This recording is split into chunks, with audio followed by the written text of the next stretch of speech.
جس میں میں نے مفتی اعظم ایران، اور مفتی اعظم ایران کا مطلب ہے دیوبند اور بریلویوں کے امام ابو حنیفہ، کیونکہ دیوبند اور بریلوی تو مرے ہوئے امام کی تقلید کرتے ہیں نا، شیعہ میں مرے ہوئے امام کی تقلید نہیں ہوتی، زندہ امام کی تقلید ہوتی ہے، ان کو مرجع کہتے ہیں، ان کا ایک فتویٰ آتا ہے بس وہ سب نے اس کو فالو کرنا ہوتا ہے۔ ان کے دو بڑے مرجع ہیں اس وقت، آیت اللہ خامنائی جو مفتی اعظم ایران ہے، اور مفتی اعظم عراق ہیں سستانی صاحب، جن کو پچھلے دنوں ویٹیکن سٹی کے پوپ جا کے ملے ہیں۔ آپ ان دونوں کو دیکھیں، پوری پوری ان کی داڑھی ہیں۔ سستانی صاحب کا تو وہ چوگا بھی ٹخنوں سے اوپر تھا، وہ تو لگتا ہی نہیں کہ اہل حدیث ہیں، یہ شیعہ ہیں، 80+ ان کی ایج ہے۔ تو یہاں کے شیعہ تو سنیوں کی ضد میں زیادہ تر جو ہیں چھوٹی داڑیاں رکھتے ہیں، ورنہ آپ دیکھ لیں امام خمینی کی بھی پوری مٹھی داڑھی ہے۔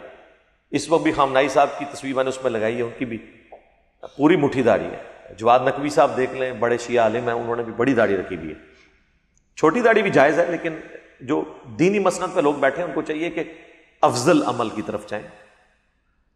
تو وہ میری ویڈیو اپلوڈ آج ہوگی ہے، اس میں ایک ایک ریفرنس لگے، میں نے اس کی تصدیق کر دی ہے کہ یہ احادیث کے اندر الفاظ تھے، حدیث میں تو لفظ تھا بدبخت، تو میں نے اس کو ذرا اردو میں تھوڑا نرم کر کے میں نے اس کو ظالم، وہ آپ باقی ایکسپلینیشن اس میں دیکھ لیں، یہ چیز ریس ہو چکی ہے۔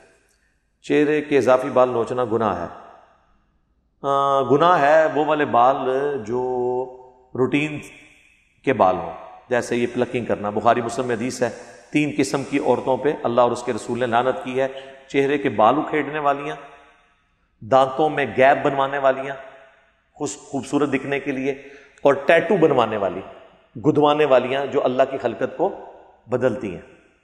لیکن جس کے دانت ٹیڑھے ہیں وہ بریسز لگوا سکتا ہے، وہ بدل نہیں رہا، وہ تو سیدھے کروا رہا ہے۔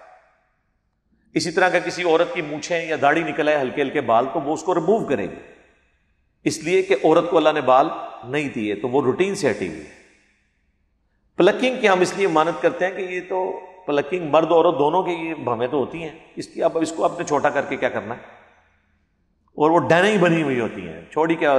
پھر وہ جب ایک بار ڈین کوئی بن جاتی ہے، وہ پھر بہانے کرتی ہے کہ جی نہیں وہ میں شروع میں کرتی تھی، اب ہماری جو ہے وہ مجبوری ہے، ورنہ بال پھیل جائیں گے۔ سرکار یہ بال اللہ نے ایسے بنائے ہیں، یہ تو نہ آپ کو ناخنوں کی طرح کاٹنے پڑتے ہیں بالوں کی طرح، نہ یہ پھیلتے ہیں۔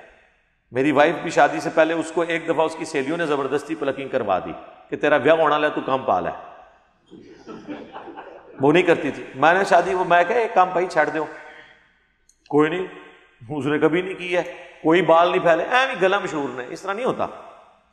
چہرے کے وہ والے بال اکھیڑنا جو روٹین کے ہیں وہ منع ہے، روٹین سے ہٹ کے جو اگر کسی کے آ جائیں ٹھیک ہے۔